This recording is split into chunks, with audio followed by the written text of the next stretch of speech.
Hi எல்லாரும் எப்படி இருக்கீங்க? வணக்கம் and welcome back to my channel. இன்றைக்கி என்ன வீடியோ பார்க்க போகிறோம் அப்படின்னா, என்னோடய டின்னர் ரெசிப்பியில் ஒன்று தான் ஷேர் பண்ணியிருக்கேன்.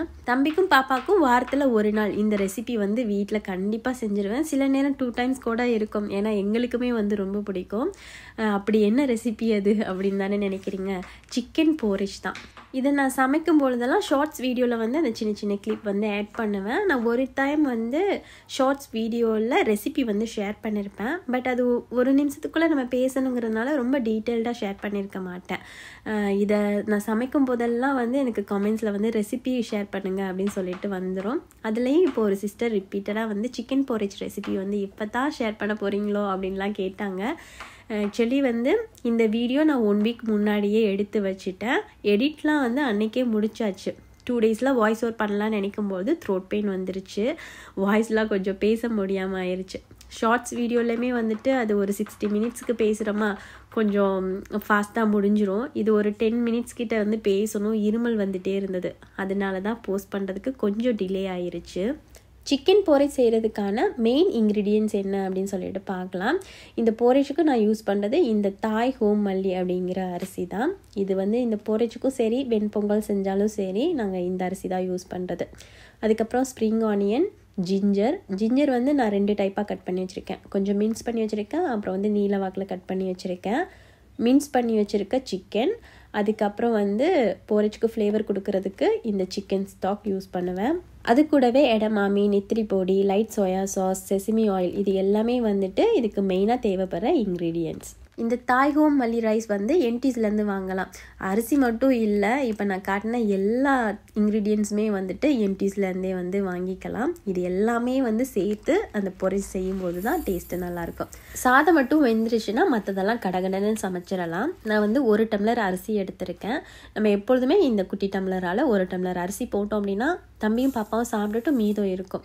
நான் எக்ஸ்ட்ரா தான் செய்வேன். ஏன்னா எனக்கும் ரொம்ப பிடிக்கும், ஹஸ்பண்டுக்கும் ரொம்ப பிடிக்கும். அரிசி பார்க்குறக்கு சின்னதாக இருக்குல்ல, சமைச்சதுக்கப்புறம் அது சாதம் பெருசாக இருக்கும்.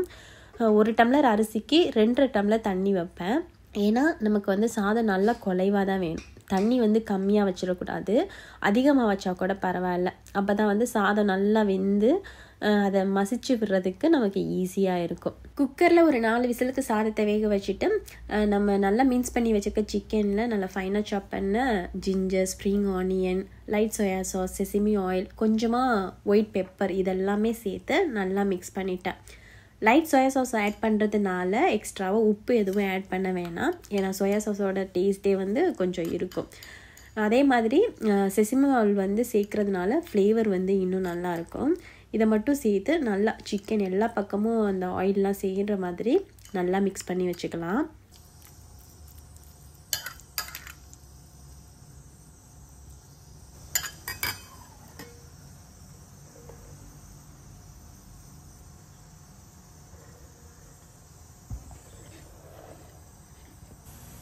எனக்கு எப்பொழுதுமே டின்னர் சமைக்கிற வேலை பார்த்திங்கன்னா 4:30 போலலாம் ஸ்டார்ட் ஆயிரும்.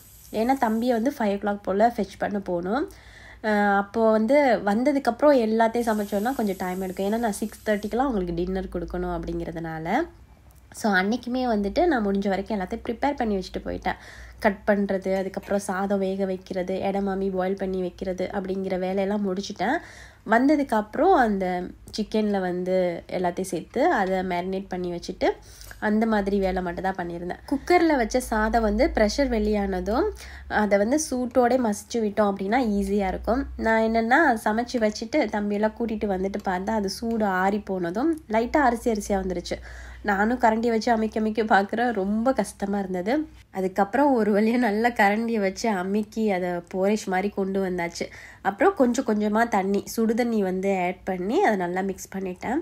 போரிஷ் நல்லா தண்ணி ஆட் பண்ணிக்கோங்க. ஏன்னா கொஞ்சம் டைம் எடுத்ததும் ஆறுனதுக்கப்புறம் பார்த்திங்கன்னா திக்காயிரும். ஸோ நம்ம இன்னும் சிக்கன்லாம் இந்த சாதத்தில் தான் போட்டு குக் பண்ணணும்.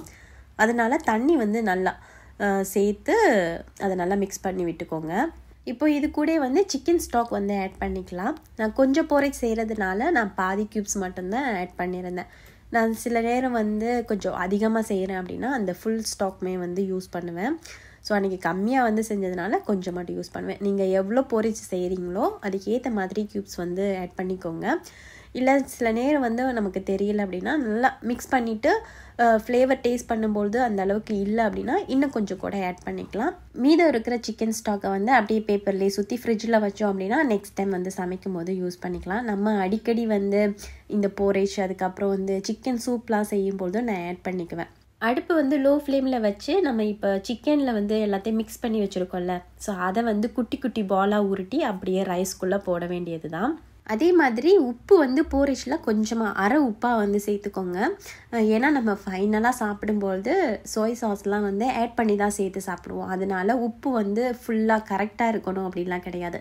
அந்த ரைஸுக்கு கொஞ்சமாக அரை உப்பு மட்டும் டேஸ்ட்டு வர மாதிரி உப்பையும் சேர்த்து நல்லா மிக்ஸ் பண்ணிவிட்டு அதுக்கப்புறமா இந்த சிக்கன் எல்லாத்தையும் குட்டி குட்டி பாலாக முடிஞ்ச வரைக்கும் உருட்டி அதுக்குள்ளேயே போட்டுட்டு அப்போ உடனே வந்து நம்ம மிக்ஸ் பண்ணிடக்கூடாது.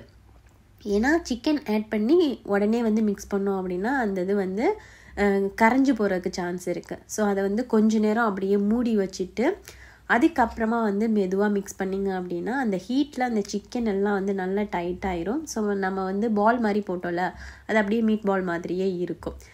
இதே வந்து நம்ம சிக்கன் ஆட் பண்ண உடனே வந்து மிக்ஸ் பண்ணியிருந்தோம் அப்படின்னா அந்த போரிச்சோட எல்லா சிக்கனுமே வந்து மிக்ஸ் ஆயிரும். அந்த மாதிரி மிக்ஸ் ஆனாலும் ஒன்றும் இல்லை, நல்லா தான் இருக்கும் டேஸ்ட்டு. நம்ம இப்போ குழந்தைங்களுக்கு கொடுக்க போகிறோம் அப்படின்னா அந்த மாதிரி மிக்ஸ் பண்ணியே கொடுக்குறது தான் பெட்டர். இந்த மாதிரி மீட் பாலாக இருந்தால் அவங்களுக்கு கடிச்சு சாப்பிட்றதுக்கு கஷ்டமாக இருக்கும். ஸோ அதனால் வந்துட்டு உங்களுக்கு எந்த மாதிரி இதோ மீட் பால் மாதிரியே வேணும் அப்படின்னா கொஞ்சம் நேரம் அது வெந்ததுக்கப்புறம் மிக்ஸ் பண்ணி விட வேண்டியது தான். சிக்கன் வந்து நல்லா குக் ஆயிடுச்சு அப்படின்னா நம்மளோட போரேஜ் ரெடி. இப்போ அது கூட ஆட் பண்ணி மேலே சேர்க்குற அந்த டாப்பிங்க்கு பார்த்திங்கன்னா ஆல்ரெடி நம்ம இடமாமே பாயில் பண்ணி வச்சுட்டோம். அதுக்கப்புறம் இந்த நெத்திரி பொடி தலையெல்லாம் ரிமூவ் பண்ணிவிட்டு நல்லா வாஷ் பண்ணி அதை வந்து நல்லா இந்த மாதிரி கிறிஸ்பியாக வந்து ஃப்ரை பண்ணி வச்சுக்கணும். நல்ல கிறிஸ்பியாக இருக்கணும், அதுதான் மெயின். ரொம்ப சவுக்குன்னு அந்த மாதிரிலாம் ஃப்ரை பண்ணக்கூடாது. அதே மாதிரி அந்த நெத்திரி பொடி பொரிக்கும்போது மசாலாலாம் தடவி பொரிக்கணும் அப்படிலாம் கிடையாது. சும்மா வாஷ் பண்ணிவிட்டு அப்படியே எண்ணெயில் ஃப்ரை பண்ணி எடுத்து வச்சுக்கோங்க. அதுக்கப்புறம் வந்து நம்ம ஜிஞ்சர் வந்து நீளமாக கட் பண்ணி வச்சுருந்தோம் இல்லையா, ஸோ அதையுமே வந்து நல்ல எண்ணெயில் ஃப்ரை பண்ணி வச்சுக்கலாம். இந்த சிக்கன் போரேஜ் ரெசிபி நான் எப்படி கற்றுக்கிட்டேன் அப்படின்னா, நாங்கள் ஆஸ்திரேலியா போயிருக்கும்போது ஃப்ரெண்டு வீட்டில் ஸ்டே பண்ணியிருந்தோம். அப்போ அவங்க வந்து இந்த போரேஜ் செஞ்சுருந்தாங்க. சாப்பிடும்போதே அவ்வளோ சூப்பராக இருந்தது. என்னமோ கடைக்கு போய் நாங்கள் அங்கே போய் சாப்பிட்ட மாதிரி. அப்போ தான் கேட்டேன், இது எப்படி சமைச்சிங்க, ரெசிபி சொல்லுங்கள் அப்படின்னு சொல்லிட்டு. அப்போ அவங்க சொன்னது தான் இந்த ரெசிபி. நானுமே அதுக்கு முன்னாடி சிக்கன் போரேஜ்லாம் வீட்டில் செய்வேன், குழந்தைங்களுக்குலாம் கொடுப்பேன். ஆனால் அந்தளவுக்கு ஃப்ளேவராக இருக்காது. அப்போ தான் அவங்க சொன்னாங்க இதில் வந்து கொஞ்சம் சிக்கன் ஸ்டாக் ஆட் பண்ணணும். அப்புறம் மீன்ஸ் பண்ண சிக்கன்லேயுமே வந்துட்டு அந்த செசிமி ஆயில், சோயா சாஸ் இதெல்லாம் சேர்க்குறது தான் அந்த ஃப்ளேவர் கொடுக்கும் அப்படின்ட்டு. ரொம்ப ஈஸியாக ரெடி பண்ணிடலாம். டேஸ்ட்டு வந்து சூப்பராக இருக்கும். ஸோ இப்போ போரேஜ்லாம் எடுத்துகிட்டு அது மேலே வந்து ஃப்ரை பண்ணி வச்சுருந்தேன் நெத்திரி பொடி, இஞ்சி, அதுக்கப்புறம் வந்துட்டு ஸ்ப்ரிங் ஆனியன், ஃப்ரைட் ஆனியன், எடமாமி கடலை, light soya sauce, sesame oil இது எல்லாமே சேர்த்து தான் சாப்பிடணும். அது இல்லாமல் வெறும் போரேஜ் மட்டும் சாப்பிட்றோம் அப்படின்னா அந்தளவுக்கு டேஸ்ட்டு நல்லா இருக்காது. குழந்தைங்களுக்கு வந்து போரேஜ் எடுத்துகிட்டு பாப்பாவுக்கு வந்து ஜிஞ்சர் அந்தளவுக்கு பிடிக்காது, அதனால கொஞ்சமாக மட்டும் ஃப்ளேவருக்கு ஆட் பண்ணிக்கிட்டேன். அதே மாதிரி நெத்திரி பொடி வந்து முழுசாக போட்டோம் அப்படின்னா போய் குத்திப்பிடும் அது கிறிஸ்பியாக இருக்கிறதுனால, அதனால் கொஞ்சம் க்ரஷ் பண்ணி போட்டிருந்தேன். அப்புறம் ஃப்ளேவருக்காக ஃப்ரைட் ஆனியன், ஸ்ப்ரிங் ஆனியன் இதெல்லாம் போட்டுட்டு கொஞ்சம் லைட் சோயா சாஸ், செசிமி ஆயிலெலாம் போட்டு அவ்வளோதான் அவங்களுக்கு டின்னர் வந்து ரெடி பண்ணிட்டேன். குழந்தைங்களுக்கு ஸ்பைசி பிடிக்காது அப்படிங்கிறனால நான் மிளகாய் எதுவும் ஆட் பண்ணல. இப்போ நமக்கு வந்து சிக்கன் போரேஜ்லாம் எடுக்கிறோம் அப்படின்னா சாப்பிட்றதுக்கு முன்னாடி அதை லைட்டாக ஹீட் பண்ணி சுட இருக்கணும், அப்போ தான் அது நல்லாயிருக்கும். சூடான போரேஜில் இப்போ குழந்தைங்களுக்கு என்னென்ன ஆட் பண்ணுறோன்னா அதே தான், பட் குவான்டிட்டி கொஞ்சம் அதிகமாக இருக்கும். எல்லாத்தையும் சேர்த்து ஃபைனலாக உரப்புக்கு வந்து சிவப்பு ஊசி மிளகாயை குட்டி குட்டியாக கட் பண்ணி அதில் போட்டு அப்படியே எல்லாமே மிக்ஸ் பண்ணி சேர்த்து சாப்பிடுவோம். அவ்வளோ சூப்பராக இருக்கும். இந்த சிக்கன் போரேஜ் ரெசிபியை ஒரு தடவையாவது ட்ரை பண்ணி பாருங்கள். ட்ரை பண்ணிவிட்டு எப்படி இருந்துச்சு அப்படின்னு சொல்லிட்டு மறக்காமல் கமெண்டில் சொல்லுங்கள். அவ்வளோதான், இதோட வீடியோ முடியுது. நெக்ஸ்ட் வீடியோவில் பார்க்கலாம். அது வரைக்கும் பாய் அண்ட் தேங்க்ஸ் ஃபார் வாட்சிங்.